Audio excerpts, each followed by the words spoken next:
The mental gymnastics here is insane by this man, Matthew Carey, who says he's a genocide researcher that believes that there's a Uyghur genocide going on, but yet uses a ton of mental gymnastics to dismiss what's currently happening with Israel and Palestine.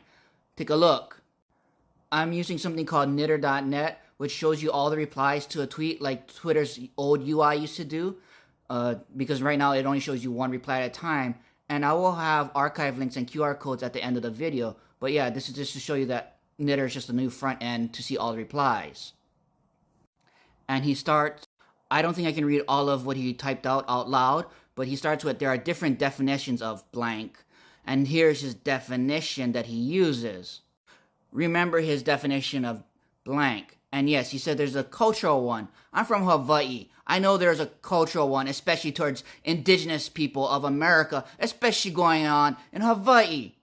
But anyways, he goes, context is equally important. The application of the word has nothing to do with Israel. It has done in the last week is tantamount to blank, yet motivation is key here. And the person who responded said that Israel announced openly what would happen, and he puts his definition in a screenshot. And what was his response? No, declaring a war on Hamas is not an act of blank, especially after the intentional and generally blank attack on Israel that kicked off the war.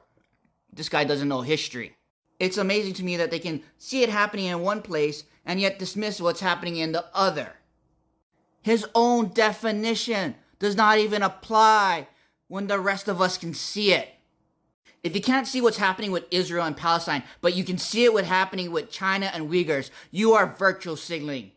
And as promised, the QR codes. So this is QR code to knitter.net and the thread. QR code to one of the archive tweets. Another QR code to the archive of a tweet. Another archive with a QR code so you can find the tweet. Another QR code to an archive of his tweet. It's amazing the hypocrisy and double standards people have when it comes to China.